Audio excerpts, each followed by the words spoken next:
Good morning. It's Friday. It's Friday. We get to talk about forgiveness again. We get to talk about forgiveness still. We get to lead with forgiveness.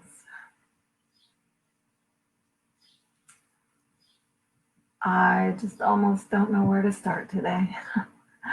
Had a whole thing planned out, and then the events of the week with Mr. George Floyd. Unimaginable. Unimaginable for me on both sides. Why should anyone ever go through what he went through? And how can any other human beings stand around and let it happen or stay on him like that? There must be so much going on there that I cannot comprehend. So it is now 8 a.m. Welcome to Forgiveness Fridays. Today is session 9.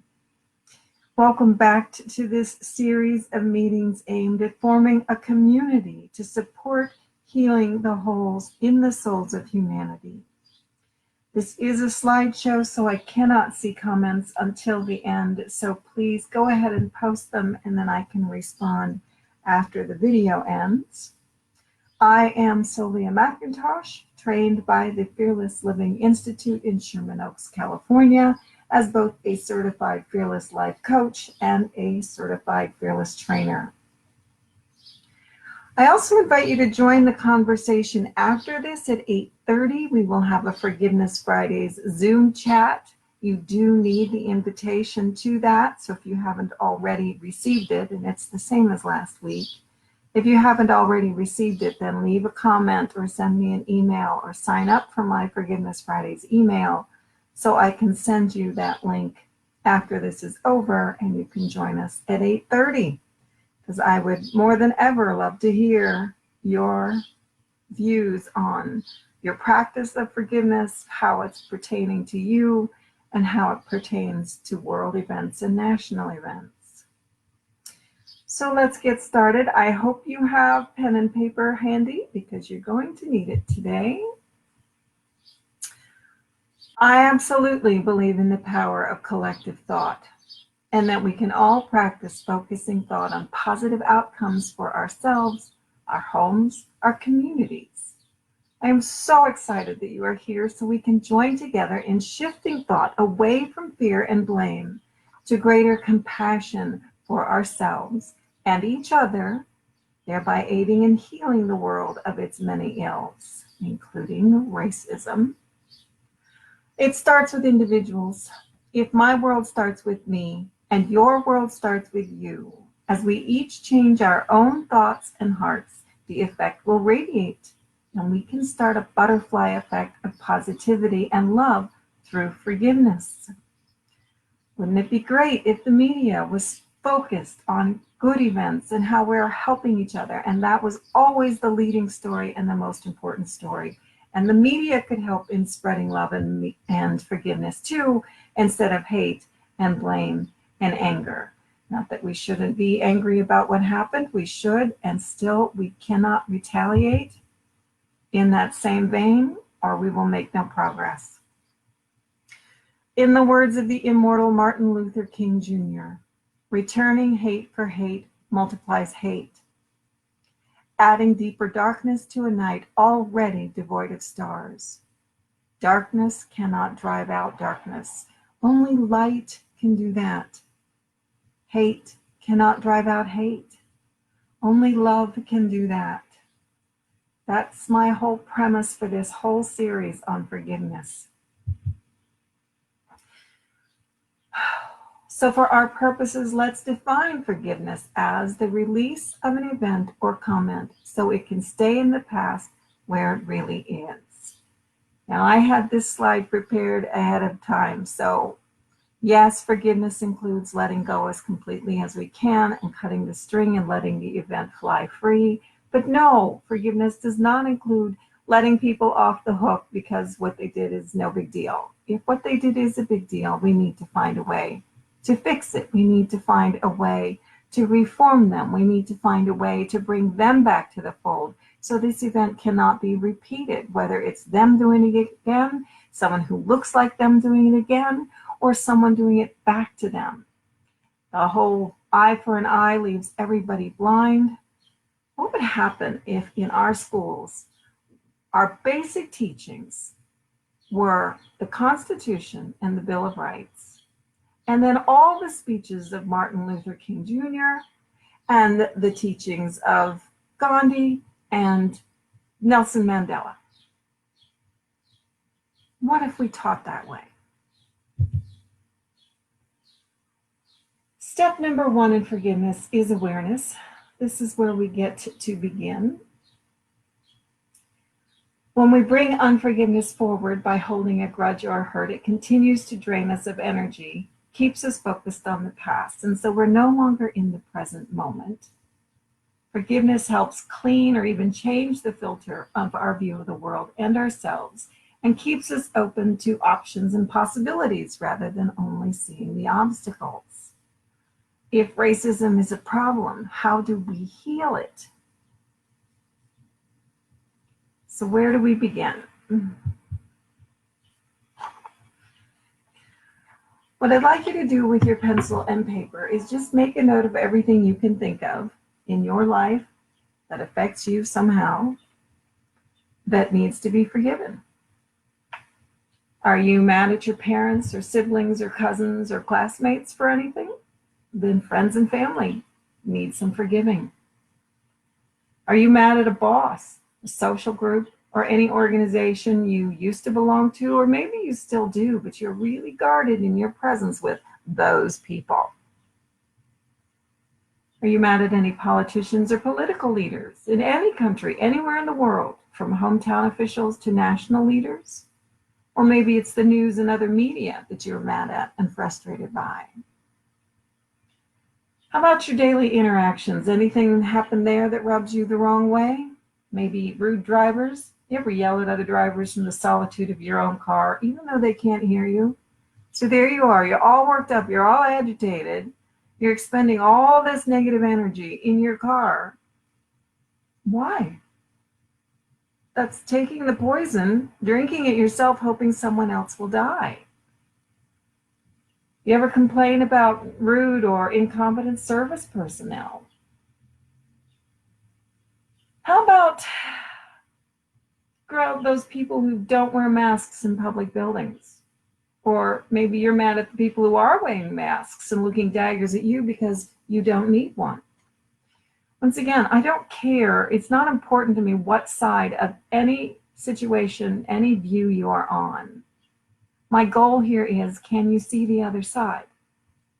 Are you willing to consider that things are better when there's more than one view? Can you accept people who are different from you, whether it's how they look, how they dress, how they worship, how they talk? Anything, any difference at all.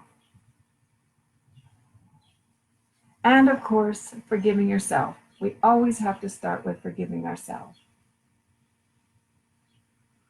So jot these things down on your list.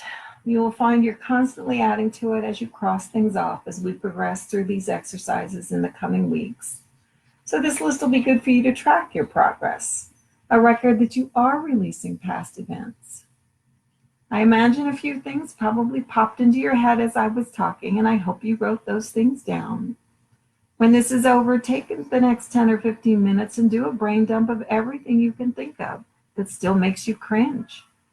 Even little things. If you're cringing, it needs to be forgiven.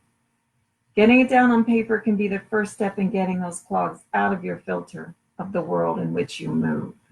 And the next step is willingness. Are you willing right now to practice forgiving these people, these groups, yourself? So right now, together, we are going to enter into this forgiveness contract. If you don't already have it, you can get a free PDF of this by signing up for the Forgiveness Fridays email list using the subscribe tab on the Make Your Life Your Own Facebook page or on my website. So let's take 3 deep breaths together, and then we're going to read this out loud together. So inhale and hold it and release. And let's do that again. Breathe in the fresh, clean air around you. And hold that and load it up with any anger or frustration or fear you're currently holding, and blow that out. And once again, breathe in the fresh, clear air around you. And hold that and fill it up with any remaining anger or frustration or fear, and blow that out. And read with me together. I, Sylvia, am willing to forgive myself. I am willing to forgive any individual or group I believe has hurt, harmed, or betrayed me. I forgive myself for all the times I let myself down or ignored my own needs, wants, and desires. I forgive any judgments or unrealistic expectations I have made of myself or others. I am willing to see the good in myself and others. I am willing to restore my essential nature through forgiveness. I am willing to claim my sense of wholeness as I forgive. No longer do I waste precious time or energy staying stuck in an unforgiving mindset. Instead, I am willing to forgive for my sake. As I forgive, my fear dissolves. As I forgive, I am free.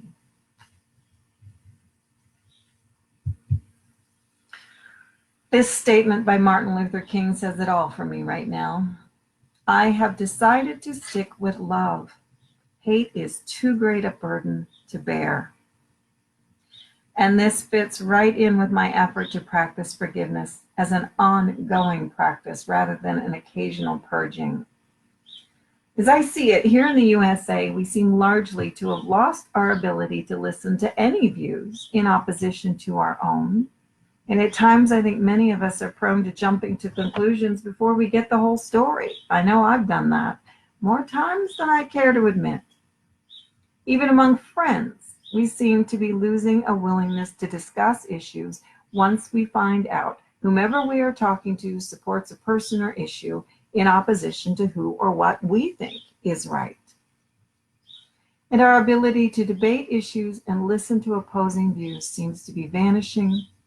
And as that happens, our political divisions in the US seem to be getting deeper. I am choosing to shift away from the anger and blame in the news and in my own heart. And I am assuming you are willing to do the same, which is why you are here, whether you're watching this live or the replay. I'm convinced that a collective effort to focus on forgiveness will change our world for the better by again living in our humanity. And I had a great experience with this 2 weeks ago. I'd been having a conversation with someone on the phone early in the morning, and it started to get political. And I could feel myself getting agitated, defensive, and frightened about where this was going. And so I said, I don't want to have this discussion right now. And I had to say it 3 times before I was heard.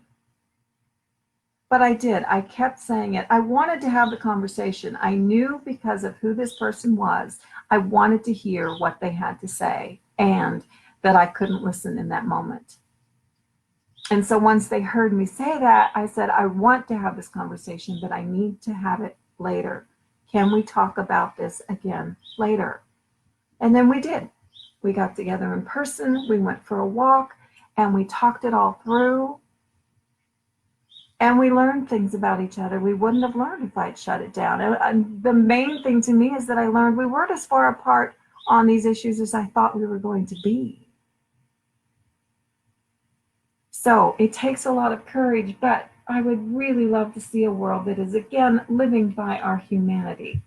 So here's the definition of humanity. And I pulled this from the Webster's Dictionary, 1828, because I love, it goes in, it's much more expanded in the definition than the current definition on Wikipedia. And as you can see, these aren't all of his definitions, but these are the ones that I think are most relevant to our discussion here. Humanity, it's the kind feelings, dispositions, and sympathies of man by which he is distinguished from the lower orders of animals.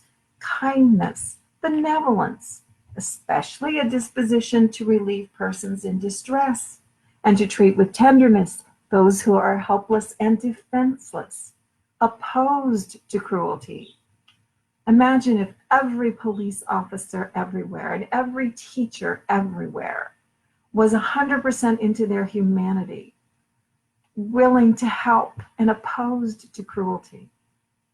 Even if we could have that same attitude in our penal system. Imagine if our jails were not set up to be punishment, but set up to be reformation. Imagine how different that would be in the lives, not only of the inmates, but the guards. Wouldn't it be great to be in a guard in a situation where you know what you are doing is truly helping someone instead of oppressing them? So moving on, definition 4, a disposition to treat the lower orders of animals with tenderness, or at least to give them no unnecessary pain. So I'll leave that up to you. The exercise of kindness, acts of tenderness. Doesn't forgiveness include all of that? Isn't forgiveness for me is a great way to get back to my humanity. Imagine how, as we actively practice forgiveness, releasing all the big and little hurts of the past so we can all exercise kindness, acts of tenderness, benevolence, especially to relieve persons in distress, and be opposed to cruelty. I see this like building a chain. So imagine we are each a link designed to be in a chain. As long as we remain separate from each other, we can't accomplish anything. In order to be useful, a chain needs to have many links hooked together. So imagine the chain links can decide for themselves whether or not to be part of a chain.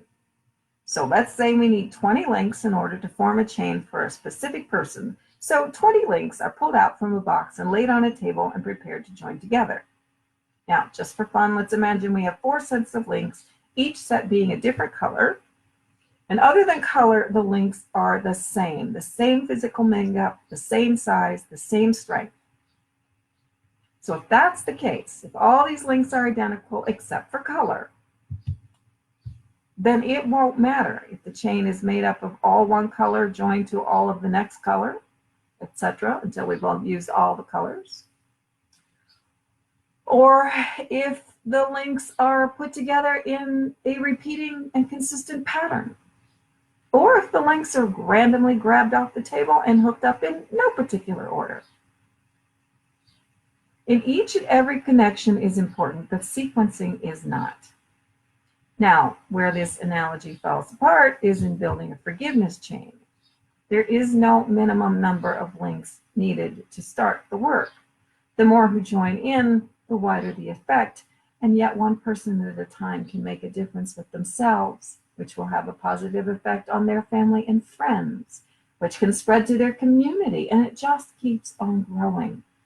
And we can be linked together in this work, even if we are hundreds of miles apart. But what happens if we have links in the chain that refuse to hook up? If we need 20 links in the chain, we need all 20 links. So it won't matter if one refuses to join or if none of them agree to get along. We need everyone. We need everyone. We need to find a way to encourage and support everyone. So your assignment, should you choose to accept, is start your cringe list. List everyone you are willing to think about. You may not be ready to forgive everyone that's on that list. There may be some that you just say, well, yeah, I guess it needs something, but I'm not doing it. That's okay. You'll get there. And step number 2 is willingness. Complete that contract. I encourage you to print it out and read it out loud every day this week. Every day for as long as you want to be involved in this. Remember to sign up for the Forgiveness Fridays email list. You can do that either here on Facebook at the email sign up button, or you can go to my website and use the subscribe button. And that way you'll get the invitation to the Forgiveness Fridays Zoom chat that we're getting ready to start. I look forward to seeing your questions, comments, and ideas once I stop the video, and I hope you will bring those to the Zoom chat. Thank you so much for being here and joining this community to support healing the holes in the souls of humanity. I'm Sylvia McIntosh with Make Your Life Your Own. See you in the Zoom chat. See you next Friday at 9 o'clock. Remember, next week we are moving everything back an hour. Have a great